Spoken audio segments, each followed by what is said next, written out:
Hello, I'm Brian Fox. Welcome to my channel, I Hate Rock Music, and this is another in a series I'm doing on rural rock bands.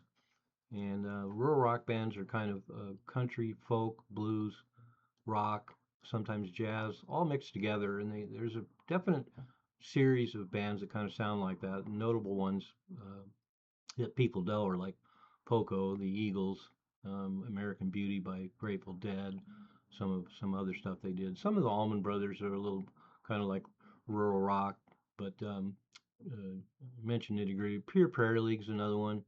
So anyway, as you would expect, there's a lot of obscure bands that were rural rock. It was a real popular kind of approach to rock uh, during the late 60s and early 70s, and particularly in places like California. And the band I'm going to talk about in this video is Stained Glass, and they were around from 1966 to 1969, and out of San Jose, California. So definitely California band. They got that California sound. They got that rural rock sound. And they got together originally as the Trolls in 1964, and then when they signed to RCA, they changed their name to Stained Glass. But the band is Roger Hedge on guitar and vocals, Jim McPherson on bass and vocals, Bob Rominger on guitars and vocals, and Dennis Carrasco on drums and vocals. And when you look at the album cover, particularly Stained Glass, it only has three guys. So I'm not sure if one of these guys is just kind of a participating member. It was not considered part of the band, but officially they're a four-piece. And interestingly enough, the first single they came out with when they got signed to RCA was "If I Needed Someone," the Beatle tune, and it was doing really well in the charts until the actual Beatles one came out, and then it started things started slipping for them a little bit. But they never did an album on RCA, but they released, let's see, they released one single in 1966, two singles, three singles in 1966, and two singles in 1967, all on RCA. And then they signed to Capitol, and so they had three more singles in 1968 and two in 1969. And some of them are non-LP, so thankfully we've got a stained glass CD now that collects all the songs on Crazy Horse Roads, their first album, and then all these singles too. So that's really great to have because I tracked down all the singles and I managed to get all the singles. But it's really nice to have them all in one place. And some of these singles, like Lady in Lace, a non-LP song, are really pretty excellent. So Roger Hedge left the band 1967 over musical differences. So that's why they ended up as a three-piece. All right, that makes sense.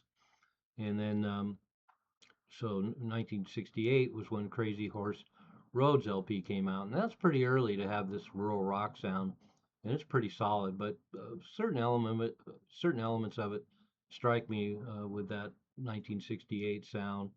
Um, Definitely pop oriented on a lot of stuff, but a really interesting mixture because, like I say, they classify as a rural rock band, but there's definitely some pop elements in there, and then weirdly, there's some heavy stuff on there too. One of the reasons why they caught my attention, I actually bought Crazy Horse Roads in cutouts, and actually their second album too, Aurora, back in cutouts since probably about 1971. And I thought they were going to be a little heavier because the Crazy Horse Roads has three guys hanging from a tree, literally hanging from ropes on a tree. So it kind of looks like something that would be a little darker. But and then Aurora has uh, kind of some stained glass graphics on the front cover. But Crazy Horse Roads, I think some of the best songs are Soap and Turkey because it really sounds like the Byrds in a lot of ways and has stellar guitar work and great harmonies. And these rural rock bands, a lot of them have really great guitar pickers and are known for having really great harmonies. And then Twiddle My Thumbs is just a beautiful ballad with this backup strings. I was really surprised because a lot of ballads on some of these records, particularly from the 68 and 69, are not that great. But this one is great, really beautiful. And so there's really cool vocals. There's some psychedelic elements. Nightcap has some flute on it, and The first song, "I Sing You a Song," is actually pretty psychedelic and has a lot of drama at the end with some fuzz guitar, but once again some real great harmonies. And then the record finishes up with some real humdingers. "Light Down Below" is a great psychedelic rocker with some actual jams and great guitar work. And then, oddly enough, they throw in a little novelty tune called "Piggyback Ride" and "The Camel." And so, seems like in '68, a lot of these bands like to do something funny or some kind of novelty song. But Crazy Horse Roads ends up with a really great psychedelic rock, really totally great psychedelic rock tune that actually has the sound of a bomb going off, but it's got really great guitar work and pretty hard and pretty psychedelic. So what a strange band with kind of a strange personality.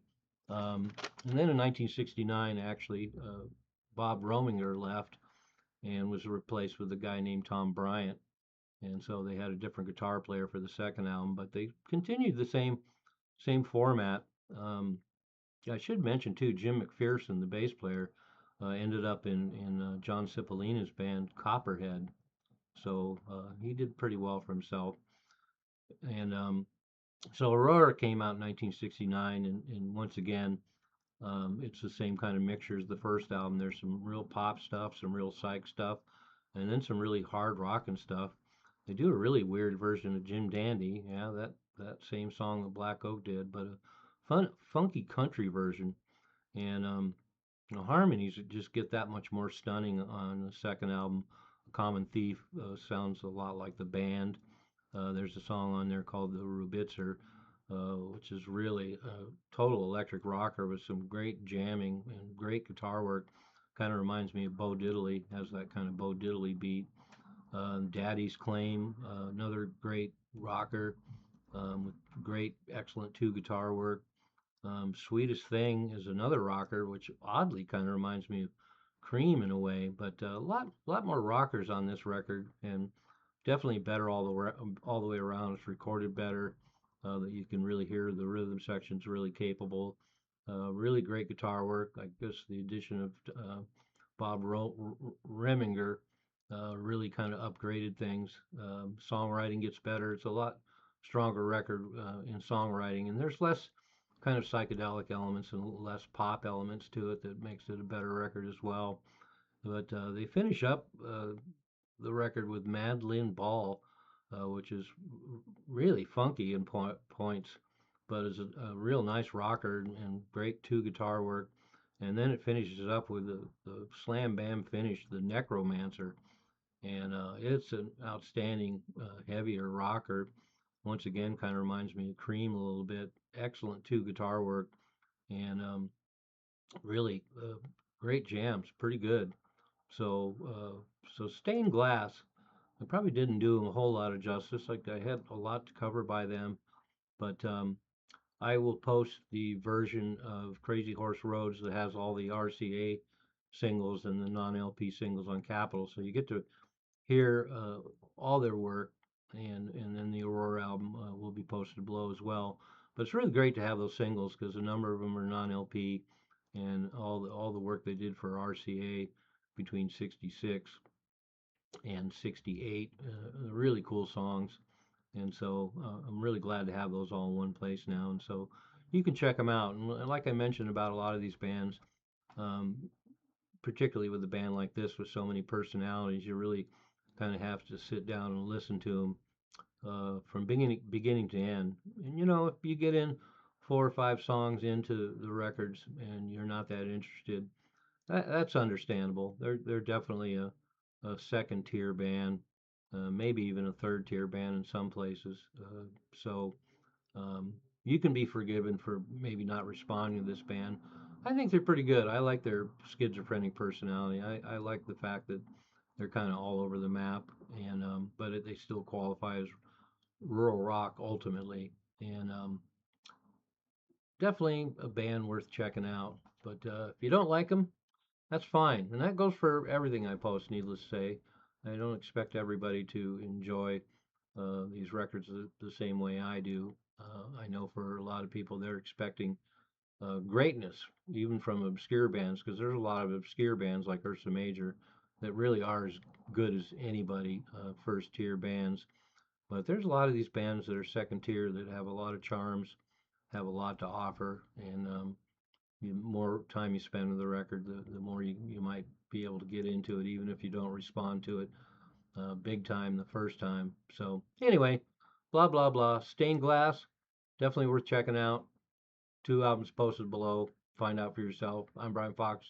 Thanks for watching I Hate Rock Music.